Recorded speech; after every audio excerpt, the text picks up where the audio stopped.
Premier പ്രോയിൽ നമുക്ക് എങ്ങനെ ഒരാളെ ക്വിക്കായിട്ട് സെലക്ട് ചെയ്തിട്ട് ബാക്കിൽ ടെക്സ്റ്റ് ആഡ് ചെയ്യാൻ നോക്കിയാലോ? ആദ്യം തന്നെ നമുക്ക് മാസ്ക് ചെയ്യാനുള്ള വീഡിയോ ടൈം ലൈനിലോട്ട് ഡ്രാഗ് ചെയ്തിടാം. അതിനുശേഷം വീഡിയോയിൽ കാണുന്ന പോലെ നമുക്കൊരു ടെക്സ്റ്റ് ക്രിയേറ്റ് ചെയ്ത് വെക്കാം. അതിനുശേഷം വീഡിയോയിൽ കാണുന്ന പോലെ വീഡിയോയുടെ റൈറ്റ് ബട്ടൺ ക്ലിക്ക് ചെയ്തിട്ട് അൺലിങ്ക് ചെയ്യാം. അപ്പോൾ നമുക്ക് അതിലെ വീഡിയോയും ഓഡിയോയും നമുക്ക് സെപ്പറേറ്റ് ആയിട്ട് കിട്ടും. എന്നിട്ട് എന്ത് ചെയ്യാന്ന് വെച്ചിട്ടുണ്ടെങ്കിൽ ഓൾട്ട് ക്ലിക്ക് ചെയ്തുകൊണ്ട് നമുക്ക് ആ വീഡിയോ മാത്രം ഒന്ന് ഡ്രാഗ് ചെയ്ത് മേലത്തെ ലെയറിലോട്ട് ഇടാം. അപ്പോൾ തന്നെ അതിൻ്റെ കോപ്പി എടുത്ത് കഴിഞ്ഞു. അടുത്തത് നമുക്ക് ഒബ്ജക്റ്റ് മാസ്ക് ടൂളിൽ ക്ലിക്ക് ചെയ്തുകൊണ്ട് നമുക്ക് പ്രോഗ്രാം വിൻഡോയിൽ പോയിട്ട് മെല്ലെ മൗസ് പോയിന്റ് കൊണ്ടുപോകുമ്പോൾ തന്നെ നമുക്ക് അവിടെ റെഡ് കളറിൽ സെലക്ട് ആവുന്നത് കാണാൻ പറ്റും. നമുക്ക് വേണമെങ്കിൽ ഇങ്ങനെ ഡ്രാഗ് ചെയ്തുകൊണ്ട് സെലക്ട് ചെയ്യാം.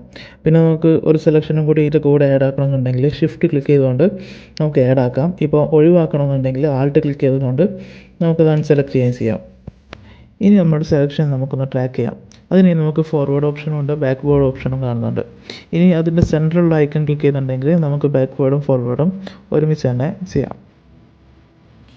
ഫൈനലി നമുക്ക് ഒബ്ജക്റ്റ് മാസ്ക് ഡ്രാഗ് ചെയ്ത് ഒപ്പാസിറ്റിയിൽ കൊണ്ടുപോയിട്ടാൽ നമുക്ക് ഇതിനെ ഔട്ട് എടുക്കാം.